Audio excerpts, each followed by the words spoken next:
Hey, what's up, YouTube? Welcome. Jake Blake here. Just going to give you a deck profile on my Maiden control build. I recently went to a tournament in Chicago, and I did really well with it. I played a lot of Satella Knights, Burning Abyss, and Shadalls. Um, there were some random decks that I kind of went across, but mostly, the top tier decks. Um, Basically, this deck did really well. When you had Maiden on the field, they didn't really want to do anything to it because if they target it with anything like Phoenix Wind Wing Blast or Compulse, she just gets a Blue Eyes.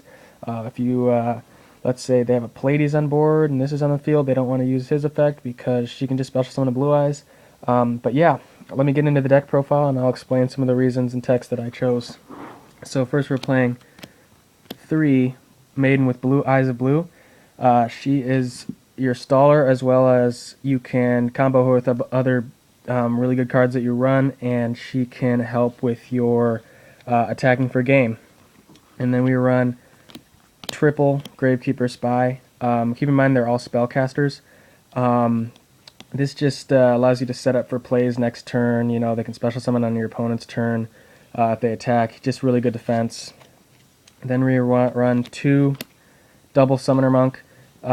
He just sets up your plays faster, gets at your level 4s and goes into rank 4s and things like that. Then we played double Mist Valley Falcon. I play him because he can recycle your Fiendish Chains. He can get rid of your field spells if that would be locking you down. He can recycle other cards you run. He's just really good. He can also recycle this card. We run 2 Card Guard. Card Guard, probably one of the MVPs of the deck. So many people just pick this card up and read it because they have no idea what it does, but if it's normal summoned or special summoned, you can place 1 guard counter on this card, and it gains 300 attack. But the best part about it is you can place the guard counter on 1 face-up card you control, and if that card would be destroyed, you can remove the guard counter. So basically, I target Maiden with this guy's effect, and Maiden gets a special summon, and she's protected, which is really, really, really good. So he helps make big pushes in the game and gives you a lot of protection. Then we play 2 Blue Eyes White Dragon. I really liked this card because they couldn't Fiendish Chain it, they couldn't Breakthrough Skill it or Veiler it. So it was really good just because it's a normal monster, they can't target it. It's really nice. So yeah. And then we played 2 Lava Golems. A lot of decks just can't get around this unless they have like a Dark Hole, a Warning, or a Bottomless. In that case, you kind of plussed because they have to waste their own resources, and you just got rid of 2 monsters they controlled. Also, Maiden stops this guy. Let's say you have Kaiser Coliseum on the field, Secret Village of the Spellcaster, a Maiden on the field, and then this guy on your opponent's side. They can't summon any more monsters. They can try to attack Maiden, but Maiden will negate the attack, and they can't activate spells. So it's just really good. Especially against like other spellcaster decks, you get rid of their spellcasters and they just can't activate spells. Then we run 1 Descendant, just your another target for Spy. Really good spot removal. This card was really good. It definitely put in work against a lot of people's back row. Then we run 1 Kaiku the Ghost Destroyer because it just banishes cards from your opponent's graveyard, and it also stops your opponent from summoning their Chaos monsters, which this guy really did some work.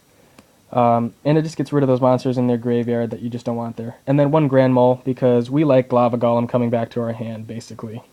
So, alright, now we'll go to the traps. I play 2 Fiendish Chain. Your Falcon can really recycle this card. Honestly, I'm not even lying, I probably used this 3 times before they got rid of it with a wiretap. Just because it was so good. It was so good.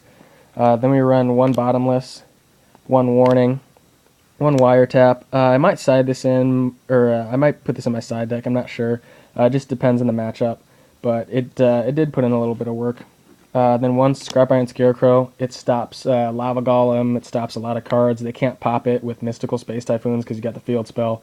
And it definitely put in work. They wiretapped it 1 time, and then I ended up drawing it the next turn, so they were like, they hated it. And then 1 Compulse, because again, we like Lava Golem coming back to my hand. So now we're going to get to the spells. We play, I think, 14 spells. but they are so good. And we play double Secret Village of the Spellcaster. Now, if you don't know what this card does, if I control a Spellcaster type monster and my opponent does not, they cannot activate spell cards. So this came in really handy. This came in handy. This card, I had a Satellanite player just like got really salty because he couldn't activate spells, and we were just literally taking turns, ending our turn. It was just amazing, and Maiden really keeps this thing active. So, and then we play double trade in for those dead cards that you might have in your hand. Sometimes you'll end up compulsing or grand moling Lava Golem, and you'll just have an extra trade in target. So it's really good. Then we play 2 Kaiser Coliseum. This card was excellent. This card was so good.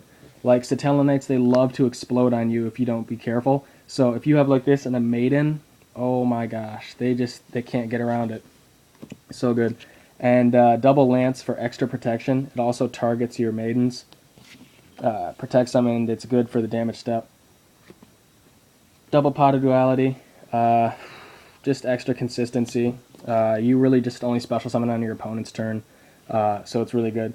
1 Dark Hole, 1 Book of Moon, 1 Allure of Darkness, staples, and 1 1-for-1.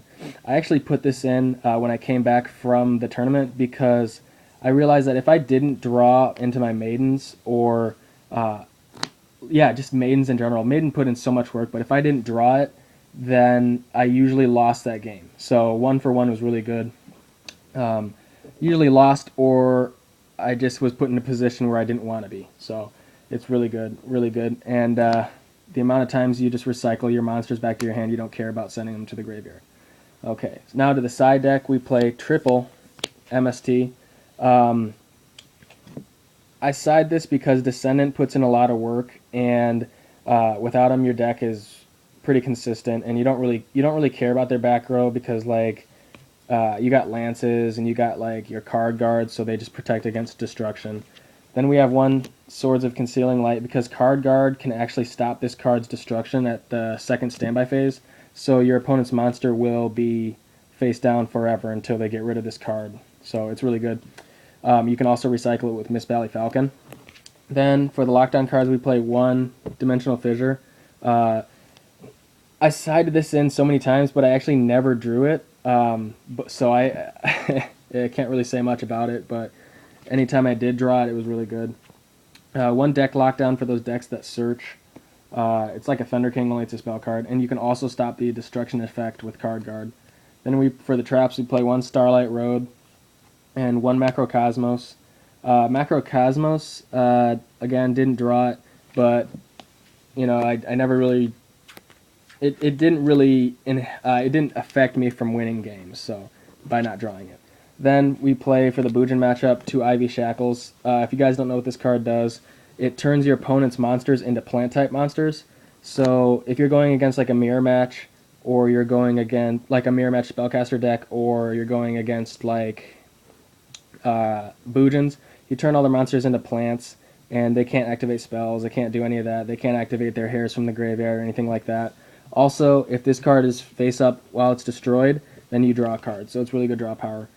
Then for the rest of them, we have 1 Breaker of Magical Warrior for back row, another Kaiku for those, anything that involves grave, 1 Trap Eater for skill drains for Fiendish Chains. Never had to go into him though, so that's good. 1 Cycle Reader for those light decks. What if you don't know what he does, you can discard him to the graveyard to basically banish 2 light monsters in the graveyard. And then this guy for the hands, if they attack into it, you banish that monster and this monster, and any other card that you just want to get rid of. So, okay, on to the extra deck. We're playing 1 Armades. So good with the blue eyes. Just, you put in so much damage. 1 Ally of Justice Catastor. 1 TJ Hyper Librarian. 1 Angel of Zera because you can make it. 1 Azurai Silver Dragon because he can help with your OTKs. 1 Stardust Dragon, 1 Maystroke, Djinn, Protection, one Downward Magician because we finally have a rank 4 spellcaster, so now we can go into ranks and not have to worry about our field spell. One number 66 Master Key Beetle, just to protect your Kaiser Coliseums, your field spells. You can even target Maiden with this, and her effect goes off. So it's really good. And then one Lightning Chidori, because if you have 2 Falcons on the field, heck, why not, you know. One Black Ship of Corn, one Musketeer Skyblaster, Skyblaster Musketeer, one 104 Masquerade. He's really good against hands. If they attack into this guy, you can just detach, burn him for 800, and then negate that hands effect, so he's good. And he also gets over Grand Mole. And then I play 2 of the same card that make people wonder why, and that is 2 Gaga Cowboys, because this card actually wins games. I literally won against my opponent. I made him so salty when he had 400 life points, and I got out a Gaga Magician, or Gaga Cowboy, and just burned him, and that was end up game. That was actually against Burning Abyss. But yeah, YouTube, that's been the deck profile. If you liked it, make sure to give a like and hit me up for any ideas that you might have. Thank you for watching. Jake Blake out.